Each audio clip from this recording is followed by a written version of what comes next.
अस्सलाम वालेकुम एवरीवन, मैं हूं मोहम्मद तलहा। आप लोग देख रहे हैं तलहा स्पेस एकेडमी।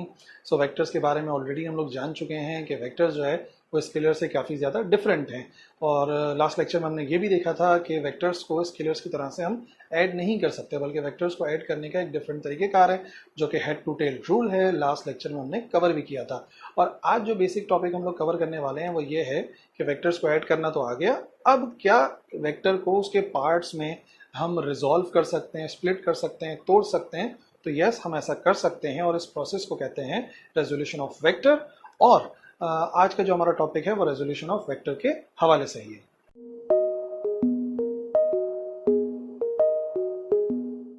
सबसे पहले रेजोल्यूशन ऑफ वेक्टर की डेफिनेशन को समझ लो। देखो, अगर किसी वेक्टर को उसके अज्जा में, उसके कंपोनेंट्स में रिजॉल्व किया जाता है, तोड़ा जाता है या स्प्लिट किया जाता है, तो इस प्रोसेस को कहते हैं रेजोल्यूशन ऑफ वेक्टर। और नतीजे में हमें कुछ कंपोनेंट्स हासिल होते हैं, दो कंपोनेंट्स हासिल होते हैं, और वो दोनों कंपोनेंट्स कहलाते हैं रेक्टेंगुलर कंपोनेंट्स। तो अगर पेपर में रेक्टेंगुलर कंपोनेंट्स के बारे में पूछा जाए तब भी हमने रेजोल्यूशन ऑफ वेक्टर को बताना है। और फिर ये बताना है कि रेजोल्यूशन ऑफ वेक्टर के नतीजे में जो दो वेक्टर्स हमें हासिल होते हैं, उसके दो पार्ट्स हासिल होते हैं, उन्हें रेक्टेंगुलर कंपोनेंट्स कहा जाता है। तो एक वेक्टर v सपोज कर लेते हैं, एक वेक्टर v है, ठीक है। और वेक्टर v की लंबाई क्या है? वेक्टर v की जो लंबाई है वो o से लेके a तक है, ठीक है। फॉर एग्जांपल ये इसकी लंबाई हो गई। और वेक्टर v जो है, जो एंगल बना रहा है with respect to x axis, वो बन रहा है थीटा। तो ठीक है, फॉर एग्जांपल आपको अगर एक्सिस नहीं भी दिए होंगे तो आपको वेक्टर तो दिया हुआ होगा। बस आपने क्या करना है, एक वेक्टर है वेक्टर v o से लेके a तक बन रहा है, आपने जहां उसकी टेल है वहां पर एक्सिस बना लेना है। ये वाला एक्सिस कहलाता है y एक्सिस और ये वाला एक्सिस कहलाता है x एक्सिस। तो वेक्टर की टेल पर x एक्सिस y एक्सिस बना लोगे तो फिर रिजॉल्व करना आसान हो जाएगा। अब सबसे पहले रिजॉल्व करने का पहला स्टेप मैं आपको बताऊं। रिजॉल्व करने का पहला स्टेप ये है कि आप जो वेक्टर का हेड है उससे एक परपेंडिकुलर ड्रॉ करें टुवर्ड्स x एक्सिस, ठीक है। जो वेक्टर का हेड है यानी कि पॉइंट ए है, वहां से x एक्सिस की तरफ एक परपेंडिकुलर ड्रॉ करें। परपेंडिकुलर का मतलब होता है कि स्ट्रेट लाइन, और एक ऐसी लाइन जो x एक्सिस के साथ 90 डिग्री बनाए, इस वजह से उसे कहते हैं परपेंडिकुलर। तो सबसे पहले तो हम एक स्ट्रेट लाइन ड्रॉ कर लेते हैं ए से x एक्सिस की तरफ, ठीक है। और फॉर एग्जाम्पल जिस पॉइंट पे जाके मिली उस पॉइंट को हमने नाम दे दिया पॉइंट बी का, ठीक है। ये हो गया हमारा रिजॉल्व करने का पहला स्टेप।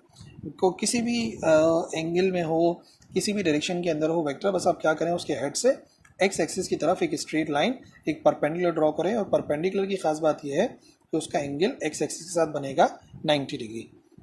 अब यही जो पॉइंट बी है, इस पॉइंट को जो ओरिजिन वाला पॉइंट था यानी कि टेल थी हमारे वेक्टर की, उससे आप ज्वाइन कर दें, ठीक है। ये आपने ज्वाइन कर दिया। अब आपके पास यहाँ पर दो कंपोनेंट्स, दो हिस्से बन गए एक वेक्टर के, ठीक है। एक वेक्टर v था तो उसके दो हिस्से बन गए। एक बना है x एक्सिस के पैरेलल यानी कि ये वाला OB, और एक बना है y एक्सिस के पैरेलल यानी कि a से लेके b। यही दोनों बेसिकली जो है ना वो हमारे वेक्टर के कंपोनेंट्स होते हैं, जिन्हें मैंने बताया था रेक्टेंगुलर कंपोनेंट्स, ठीक है। तो फॉर एग्जांपल पहला कंपोनेंट मैंने बना दिया o से लेके b, और हमें कैसे पता चला कि एरो राइट हैंड साइड पे लगाना है? तो आप देखो, ये जो वेक्टर v था इसके मुताबिक इसका एरो राइट साइड की तरफ जा रहा है कि लेफ्ट साइड की तरफ? अगर इस तरफ होता तो लेफ्ट साइड की तरफ होता, इस तरफ जा रहा है तो राइट साइड की तरफ। तो इस वजह से इसका भी एरो जो है वो राइट साइड की तरफ आ गया। अब इसका एरो कहाँ आएगा? जो हमारा वाई कंपोनेंट है, वाई एक्सिस वाला पार्ट है, तो देख लो इसके अंदर या तो नीचे या तो ऊपर हो सकता है। अब आप इसका एरो देख लें, जो वेक्टर है इसका एरो ऊपर की तरफ है या नीचे की तरफ है? तो क्योंकि इसका एरो ऊपर की तरफ है तो जो आप रिजल्टेंट बनाए, जो आप ये वेक्टर का कंपोनेंट बनाएंगे वाई कंपोनेंट, इसका एरो भी ऊपर की तरफ आ जाएगा, ठीक है। लॉजिक समझ में आ गई ना? जिस तरफ रिजल्टेंट का, जिस तरफ ये रिजल्टेंट या वेक्टर वी का एरो होगा उसी तरफ दोनों कंपोनेंट्स का एरो हम बनाएंगे। और याद रखो, इनको रेक्टेंगुलर कंपोनेंट क्यों कहते हैं? क्योंकि इन दोनों के दरमियान में 90 डिग्री एंगल बनता है, ठीक है। दोनों जो कंपोनेंट्स, दोनों जो हिस्से बने हैं वेक्टर के, दोनों के दरमियान में एंगल बनता है 90 डिग्री, ठीक है। तो सबसे पहले ये जो हमारे पास Vx है O से लेके B तक का, Vx का क्यों नाम दिया? Vx का इस वजह से नाम दिया क्योंकि ये x एक्सिस के पैरेलल है। इसको कहते हैं हॉरिजॉन्टल कंपोनेंट, क्योंकि एक्चुअली ये हॉरिजॉन्टल भी है। हॉरिजॉन्टल कहते हैं बिल्कुल जो हमारे अर्थ के, या हमारी जो ग्राउंड होगी, या ग्राउंड देख लो, या आप डेस्क पर बैठे हो तो आप डेस्क की बिल्कुल जो लाइन में है यानी कि पैरेलल अगर देखोगे तो उसे हॉरिजॉन्टल कहते हैं, ठीक है। और दूसरा जो कंपोनेंट है जो y एक्सिस के पैरेलल था उसको हमने नाम दिया Vy का। x एक्सिस वाले को Vx का नाम दिया, y एक्सिस वाले को Vy का नाम दिया। और Vy को एक्चुअली कहते हैं वर्टिकल कंपोनेंट, क्योंकि वर्टिकल कंपोनेंट है, ये है ही वर्टिकल। जितनी भी दीवारें वगैरह हैं वो वर्टिकल हैं। वर्टिकल का मतलब हो गया 90 डिग्री पर जो भी बन रहा होता है। तो फिलहाल Vx जो है वो हमारा हॉरिजॉन्टल कंपोनेंट कहलाता है, और Vy जो है वो कहलाता है हमारा वर्टिकल कंपोनेंट। और इन्हीं के लिए फॉर्मूले ड्राइव करने हैं, मैग्नीट्यूड और डायरेक्शन निकालनी है। तो सबसे पहले मैं आपको एक फिगर से एक बात समझा दूं, जो कि मैंने आपको कहा था कि ये वाकई इसके कंपोनेंट्स हैं, इन दोनों को ऐड करके ही हम हासिल कर सकते हैं उस वेक्टर को। यानी कि जब हम वेक्टर के पार्ट्स बना रहे हैं तो उन पार्ट्स को ऐड करके भी वेक्टर को हासिल किया जा सकता है। तो देख लो फिगर के मुताबिक ओ ए बराबर है, ओ से लेके ए जो है वो बराबर नजर आ रहा है O B plus A B. तो देख लो ओ बी, ऐसा नहीं लग रहा कि ओ बी के साथ ए बी ऐड हो रहा है, क्योंकि देख लो ओ बी के हेड से ए बी की टेल मिली हुई है। तो हेड टू टेल रूल में क्या सीखा था, पहला वेक्टर बनाओ और दूसरे वेक्टर की टेल को पहले वेक्टर के हेड से मिला दो। तो हमने यहाँ पर ऐसी तो किया हुआ है, हमने ओ बी और ए बी को ऐड किया हुआ है, हमने ओ बी और ए बी को ऐड किया हुआ है, जो कि फिगर के अंदर नजर आ रहा है। और नतीजे में जो रिजल्टेंट बनता है उसके लिए क्या प्रॉपर्टी सीखी थी कि जो पहले वेक्टर का टेल है और लास्ट वेक्टर का हेड है उसको एक स्ट्रेट लाइन से मिला दो, ठीक है, और एरो वहाँ बनाओ जहाँ लास्ट वाले वेक्टर का एरो, तो यहीं पर ही एरो लगा हुआ है। तो एक बात कंफर्म है कि ये जो दोनों कंपोनेंट्स बने हैं वी एक्स और वी वाई, इन दोनों को ऐड करके हम वी को हासिल कर सकते हैं। तो ये बात मैंने आपको लोगों को सिर्फ इस बात को साबित करने के लिए रखी थी कि भाई आप समझ जाइए कि इसके कंपोनेंट्स हैं और उन दोनों को ऐड करके वेक्टर को हासिल किया जा सकता है। नाउ सबसे पहले हॉरिजॉन्टल कंपोनेंट के लिए फॉर्मूला ड्राइव कर लेते हैं। हॉरिजॉन्टल कंपोनेंट का फॉर्मूला ड्राइव करने के लिए हमें पता होना चाहिए कि कॉस थीटा किसके बराबर होता है। ठीक है, अब लास्ट लेक्चर में मैंने समझाया था कॉस थीटा के बारे में। कॉस थीटा होता है बेस अपॉन हाइपोटेन्यूज। ठीक है, ये बात आप याद रखिए।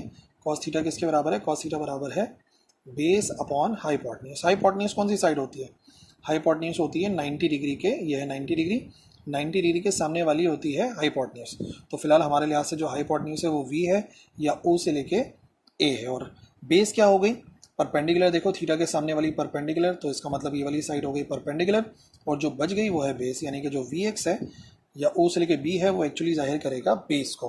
तो इसी वजह से तो ट्रिग्नोमेट्री आपको समझाई थी ताकि आप रेजोल्यूशन ऑफ वेक्टर को समझ सकें। और अगर ये बात नहीं समझ में आ रही है तो आप फौरन उस लेक्चर को जाके देखो जिस लेक्चर के अंदर मैंने ट्रिग्नोमेट्रिक रेशियोज को फाइंड करना सिखाया है। तो हॉरिजॉन्टल कंपोनेंट के लिए हम कॉस थीटा इस्तेमाल करेंगे। ठीक है, in triangle O A B cos theta बराबर होता है बेस अपॉन हाइपोटेन्यूज। ठीक है, और अभी मैंने आपको समझाया बेस क्या है, बेस है ओ से लेकर बी, जो मैंने ऊपर लिख दिया। ठीक है, डिवाइड बाय हाइपोटेन्यूज। हाइपोटेन्यूज क्या है, हाइपोटेन्यूज होता है 90 डिग्री के सामने, जो कि है ओ से लेके ए वाली साइड। तो यहाँ पे आ गया ओ से लेके ए। और इसी को अगर वेक्टर के नाम के लिहाज से लिखें तो ओ बी का क्या नाम है, ओ से लेके बी तक का नाम है वी एक्स, तो पर वी एक्स आ गया, और ओ से लेके ए तक का नाम है वी, तो डिवाइड में आ गया वी। इसी तरीके से अगर वी एक्स की वैल्यू को अलग करेंगे तो वी डिवाइड हो रहा है, वी एक्स के साथ जाके कॉस थीटा के साथ जाके हो जाएगा मल्टीप्लाई, तो वी एक्स का फॉर्मूला बनेगा V cos theta. So horizontal component या एक्स कंपोनेंट जो है वो एक्चुअली बराबर होता है वी कॉस थीटा के, V x is equal to V cos theta. Let's say this is our equation number 1, आगे यूज़ करना है लेक्चर के अंदर।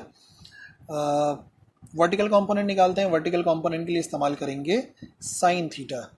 और साइन थीटा की क्या प्रॉपर्टी बताई थी, साइन थीटा बराबर होता है परपेंडिकुलर अपॉन हाइपोटेन्यूज। ठीक है, साइन थीटा, थीटा जिससे हम परपेंडिकुलर को पहचानेंगे, और ये खुद बराबर होता है परपेंडिकुलर अपॉन हाइपोटेन्यूज। तो हाइपोटेन्यूज तो ऑलरेडी आप पहचान गए थे, 90 डिग्री के सामने वाली हाइपोटेन्यूज यानी कि ओ से लेके ए, और परपेंडिकुलर होता है थीटा के सामने, थीटा के सामने ए से लेके बी, ए से लेके बी वाली जो साइड है थीटा के सामने वाली वो परपेंडिकुलर है, जो कि वी वाई के बराबर है।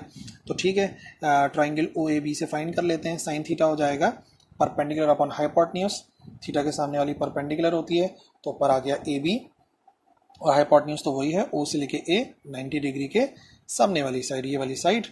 तो ठीक है, ए बी और ओ ए की वैल्यू रखते हैं। तो ए बी खुद किसके बराबर है, ए से लेके बी तक बराबर है लंबाई वी वाई वेक्टर के, और इसी तरीके से ओ ए, ये वाली जो साइड है बराबर है वी वेक्टर के, तो वहाँ पे वी वेक्टर आ गया।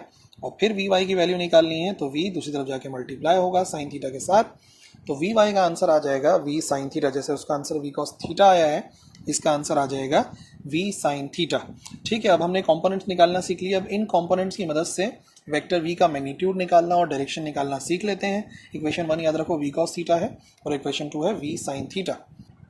सो डायरेक्शन मालूम करने के लिए क्या करेंगे, डिवाइड कराएंगे इक्वेशन नंबर 2 को इक्वेशन नंबर 1 से। साइन थीटा वाली जो इक्वेशन थी उसको कॉस थीटा वाली इक्वेशन से डिवाइड कराएंगे, तो हमारे पास आएगा V Y is equal to V sine theta होता है, V Y is equal to V sine theta, और वी एक्स होता है वी कॉस थीटा के बराबर। So V Y divide by V X और V sine theta divide by V cos theta, V से V हो जाएगा कैंसिल, तो हमारे पास आ जाएगा we Y divide by V x tan theta. Tan theta इस वजह से आ गया क्योंकि sine theta divide by cos theta खुद बराबर होता है टेन थीटा के, sine theta over cos theta tan theta के बराबर होता है, जैसे कि ट्रिग्नोमेट्री वाले लेक्चर में भी मैंने समझाया था आपको।